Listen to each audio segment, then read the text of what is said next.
नमस्कार, साथ आपके मैं अनुषा सिंह बात करेंगे अरविंद केजरीवाल के। दिल्ली के मुख्यमंत्री अरविंद केजरीवाल और आम आदमी पार्टी के लिए आज का दिन बेहद खुशियों भरा है। और सुप्रीम कोर्ट ने केजरीवाल की जमानत मंजूर कर दी है। वो आज तिहाड़ जेल से बाहर निकल सकते हैं। कोर्ट ने केजरीवाल से जुड़ी 2 याचिकाओं पर अपना फैसला सुनाया है। आम आदमी पार्टी का कहना है कि केजरीवाल को जमानत मिल गई है।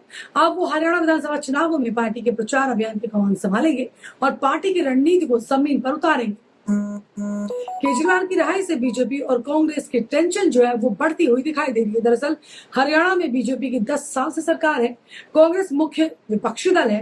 अब तक जो है दोनों ही पार्टियां चुनावी मैदान में दमखम दिखाती आ रही हैं। इंडियन नेशनल लोकदल, जननायक जनता पार्टी भी मैदान में है। अरविंद केजरीवाल की पार्टी आम आदमी पार्टी ने सभी 90 सीटों पर अपने उम्मीदवार उतार दिए हैं। आम आदमी पार्टी को चुनाव में सबसे ज्यादा कांग्रेस और बीजेपी के बागी नेताओं से उम्मीदें हैं। साल 2019 से तक इस बार आम आदमी पार्टी ने अपने संगठन का विस्तार भी कर लिया है और कई इलाकों में मजबूत पकड़ भी बना ली है। हालांकि ये तो चुनावी नतीजे के बाद स्पष्ट होगा कि आम आदमी पार्टी का विधानसभा चुनाव में कितना जादू चलता है। लेकिन अरविंद केजरीवाल की रिहाई ने पार्टी नेताओं और कार्यकर्ताओं के चेहरे पर मुस्कान जरूर ला दी है, चमक जरूर भी गिरती है। फिलहाल हरियाणा विधानसभा चुनाव में अब तक केजरीवाल की पत्नी सुनीता केजरीवाल मोर्चा संभाले हुए दिखाई दे रही थी और केजरीवाल की गैर मौजूदगी में धुआंधार प्रचार प्रसार भी कर रही थी। उन्होंने केजरीवाल को हरियाणा के लाल और हरियाणा के शेर के तौर पर पेश किया है। हरियाणा में 12 सितंबर को नामांकन की प्रक्रिया समाप्त हो गई है और अब प्रचार अभियान ने गति पकड़ ली है। बड़े नेताओं की रैलियों के कार्यक्रम तय हो गए हैं। ऐसे में केजरीवाल की रिहाई टाइमिंग के हिसाब से परफेक्ट मानी जा रही है। तो क्या अब हरियाणा चुनाव में पूरी ताकत से उतरने वाली है आम आदमी पार्टी?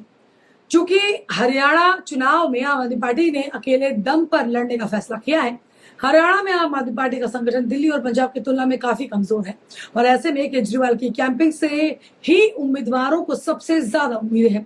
कांग्रेस से गठबंधन की बातचीत टूटने के बाद विपक्षी गठबंधन में भी फूट दिखाई दे रही है। जानकार कहते हैं कि केजरीवाल के बाहर आने से अब न सिर्फ संगठन में एकजुटता देखने को मिल सकती है बल्कि नाराज नेताओं को भी मनाकर चुनावी अभियान में जोड़ने में मदद मिल सकती है। केजरीवाल के लिए दिल्ली राजनीतिक कर्मभूमि है तो हरियाणा उनका अपना गृह राज्य है। केजरीवाल का हरियाणा में हिसार के खेड़ा में पुश्तैनी गांव है। अक्सर राजनीतिक कार्यक्रमों में भी केजरीवाल खुद को हरियाणा से जोड़ते हुए आए हैं। केजरीवाल को दिल्ली वालों की नब्ज पहचानने में माहिर भी माना जाता है। उन्होंने हरियाणा के पड़ोसी राज्य पंजाब में भी अपनी पार्टी की सरकार बनवाकर इतिहास बनाया है और अब दिल्ली और पंजाब के पड़ोसी राज्य हरियाणा की बारी है। आम आदमी पार्टी के जो नेता अपने चुनावी प्रचार में इस बात का जिक्र भी कर रहे हैं। केजरीवाल भी अपने चुनावी अभियान में इसे मुद्दा बना सकते हैं और आम जनता में भी इसका असर देखने को मिल सकता है। क्या केजरीवाल की रिहाई से आम आदमी पार्टी को मिलने वाला है बूस्टर? जानकार तो ये भी कह रहे हैं कि केजरीवाल की रिहाई से आम आदमी पार्टी को बूस्टर मिलेगा और पार्टी मजबूत होगी, संगठन एकजुट होगा और अपने सबसे बड़े चेहरे के जरिए बीजेपी और कांग्रेस को घेरने में मदद मिल सकेगी। केजरीवाल की रिहाई को कांग्रेस के लिए भी टेंशन माना जा रहा है क्योंकि आम आदमी पार्टी बड़े स्तर पर कांग्रेस के वोट बैंक में सेंध लगा सकती है और नुकसान भी पहुंचा सकती है। जानकार तो ये भी कहते हैं कि हरियाणा में आम आदमी पार्टी अभी भी अपने पैर जमाने की कोशिश कर रही है और पार्टी के प्रमुख नेता की जमानत से उसे एक मनोवैज्ञानिक बढ़त जरूर मिल सकती है।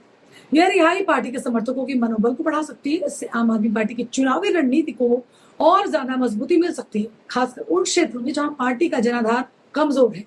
आम आदमी पार्टी को प्रचार के दौरान एक सकारात्मक नैरेटिव तैयार करने का मौका भी मिल सकता है। हालांकि चुनावी नतीजे कई अन्य फैक्टर पर भी निर्भर जरूर करते हैं। सवाल ये उठता है कि क्या बीजेपी को शहरी इलाकों में नुकसान पहुंचा सकती है आम आदमी पार्टी? कांग्रेस के साथ ही बीजेपी के लिए यह एक टेंशन होगी कि आम आदमी पार्टी उनके वोट बैंक में सेंध लगा सकती है। जानकार कहते हैं कि केजरीवाल की रिहाई को बीजेपी के लिए भी राहत नहीं कहा जा सकता क्योंकि बीजेपी का शहरी इलाके में अच्छा खासा वोट बैंक है और आम आदमी पार्टी भी शहरी इलाके में पकड़ बना रही है। संभव है कि आम आदमी पार्टी केजरीवाल के जरिए शहरी वोटर्स में सेंध लगा सकती है। इससे बीजेपी को नुकसान हो सकता है। हरियाणा में कांग्रेस और बीजेपी के बीच पारंपरिक मुकाबला होता आया है। आम आदमी पार्टी का उभरना वोटों का बंटवारा कर सकता है, खासतौर पर शहरी इलाकों और उन क्षेत्रों में जहां लोग बदलाव चाहते हैं। इससे कांग्रेस या बीजेपी को नुकसान हो सकता है, खासतौर पर उन सीटों पर जहां पर मुकाबला लगभग बेहद करीबी है। ऐसे में कांग्रेस और बीजेपी को भी अपनी रणनीति में बदलाव करना पड़ सकता है। आम आदमी पार्टी अपने एजेंडे में शिक्षा, स्वास्थ्य और भ्रष्टाचार के मुद्दे को हमेशा से उठाती है। केजरीवाल की रिहाई से ये मुद्दे चुनावी चर्चा में केंद्र जरूर बन सकते हैं। बागियों के बहाने क्या समीकरण बनाने की कोशिश करेगी आम आदमी पार्टी? यह फैक्ट है। एक फैक्ट ये भी है कि हरियाणा में कुछ बड़े नेताओं के परिवार ऐसे हैं जो नाराज चल रहे हैं। इन्हें बीजेपी और कांग्रेस दोनों से टिकट नहीं मिला है। संभव है कि ऐसे नाराज नेता आम आदमी पार्टी के लिए मददगार साबित हो जाए। आम आदमी पार्टी ने कई विधानसभाओं में ऐसे कैंडिडेट खड़े किए हैं जो इससे पहले चुनावों में अच्छा प्रदर्शन कर चुके हैं। जाहिर है कि ये प्रत्याशी कांग्रेस को बहुत परेशान करेंगे। बीजेपी के विरोधी वोटों में अगर सेंध लगती है तो इसका नुकसान कांग्रेस को भुगतना पड़ सकता है। हरियाणा में कम से कम 8 से 10 सीटें ऐसी हैं जहां आम आदमी पार्टी के कैंडिडेट्स नहीं जीत सके हैं।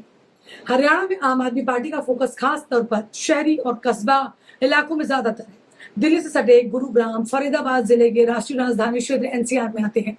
आम आदमी पार्टी का प्रभाव यहाँ देखने को मिल सकता है। इन जिलों में लोग दिल्ली की राजनीति और नीतियों से प्रभावित होते हैं। दिल्ली में आम आदमी पार्टी की सरकार के मॉडल के चलते पार्टी ने यहाँ एक बुनियादी जनाधार जरूर तैयार किया है। इसके अलावा हिसार में आम आदमी पार्टी की पकड़ धीरे धीरे बढ़ रही है। यह क्षेत्र ऐतिहासिक रूप से निर्दलीय और क्षेत्रीय दलों के प्रभाव वाला भी है, जिससे आम आदमी पार्टी को एक अवसर मिला है। कुरुक्षेत्र और करनाल जिले भी एनसीआर के करीब है और आम आदमी पार्टी ने यहाँ भी अपना जनाधार बढ़ाने का प्रयास किया है। करनाल मुख्यमंत्री मनोहर लाल खट्टर का गृह जिला है, इसलिए आम आदमी पार्टी के लिए यह क्षेत्र रणनीतिक रूप से बेहद महत्वपूर्ण है। सोनीपत और पानीपत जिले की बात कर लें तो ये भी एनसीआर का हिस्सा है। यहाँ के लोग दिल्ली की राजनीतिक घटनाओं से प्रभावित होते हैं। आम आदमी पार्टी ने यहाँ शिक्षा, स्वास्थ्य और भ्रष्टाचार के मुद्दों पर अपनी पकड़ बेहद मजबूत करने की कोशिश की है। रोहतक की भी बात करें तो ये भी एक महत्वपूर्ण जिला है जहां आम आदमी पार्टी ने अपनी पकड़ बनाने की कोशिश में यहाँ परंपरागत रूप से कांग्रेस का प्रभाव रहा है, लेकिन आम आदमी पार्टी ने यहाँ पर भी विकल्प के रूप में अपनी पहचान बनाने का खूब प्रयास किया है। अब ऐसे समय पर अरविंद केजरीवाल जब जेल से बाहर आ रहे हैं तो क्या कांग्रेस और बीजेपी के अंदर खलबली मचेगी या वो नेता जो बीजेपी और कांग्रेस से नाराज चल रहे हैं क्या वो आम आदमी पार्टी की तरफ रुख करेंगे? आपको क्या लगता है, क्या होगा आम आदमी पार्टी का रुख? मुझे कमेंट के जरिए बताएं। नमस्कार।